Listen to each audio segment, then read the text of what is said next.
New day, new DIY. Dahil nasira na po yung helmet ng aming mga Hudyo sa paso para sa mahal na araw, ay nag-shopping na lang ako sa Shopee dahil wala na akong time gumawa nito. Pero pagdating, ang laki pala. Kaya samahan niyo ako kung paano ko ini-resize ang helmet na ito. Gugupitin lang ng pa-triangle na kagaya niyan para slimless ang datingan ng ating pagre-resize ng helmet. At make sure na hindi yun naabot dun sa matigas na bagay na aking tinapik dahil yan ang pundasyon ng helmet na yan. Kapag nagupit nyo yan, masisira ang helmet na ito. So, ipo-form lang ito at lalagyan ng scotch tape. Pero napansin ko parang merong hindi nagupit ng maayos, kaya ginupit ko ulit.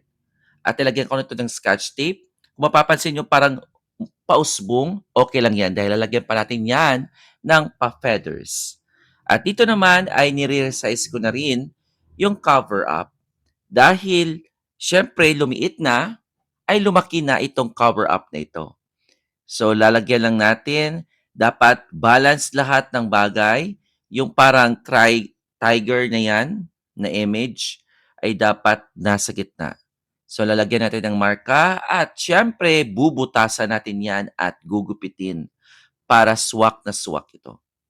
Oh, ito lang ang paggupit. So make sure na nagupit ito ng maayos base sa laki at haba ng ating ika-cover. Kasi makikita yung ginupitan natin. So ang yan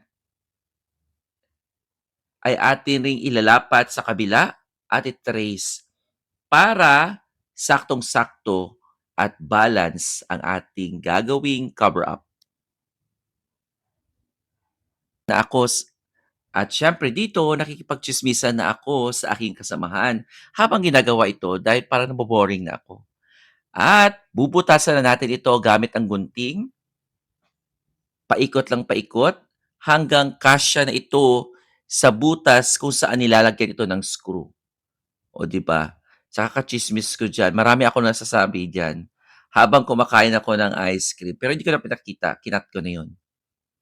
O, make sure lang mag-ingat sa gunting dahil baka dumaplos. O, dapat pasok 'yan sa butas kasi yung screw natin ay saktong-sakto lang talaga.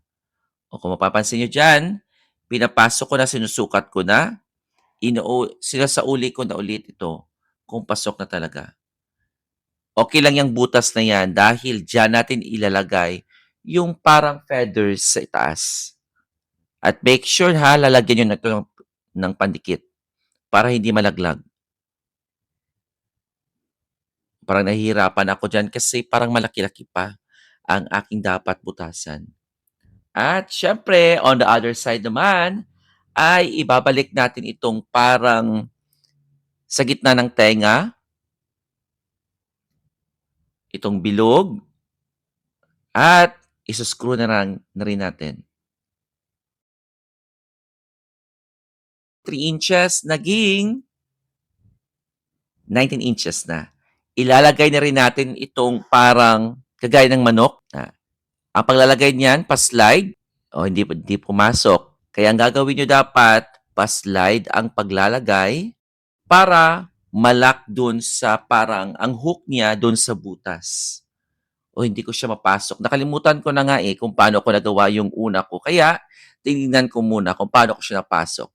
At yun pala ay dapat ipapasok sa butas at dapat pa-slide bago ilagay sa itaas. O, di ba?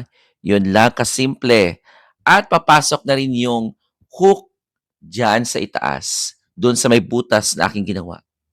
At ito na siya. O, di ba? Napakasimple lang mag-resize ng helmet na ito from 23 inches to 19 inches. At tsak na tsak akong pasok na pasok ito sa ulo ng mga Hudyo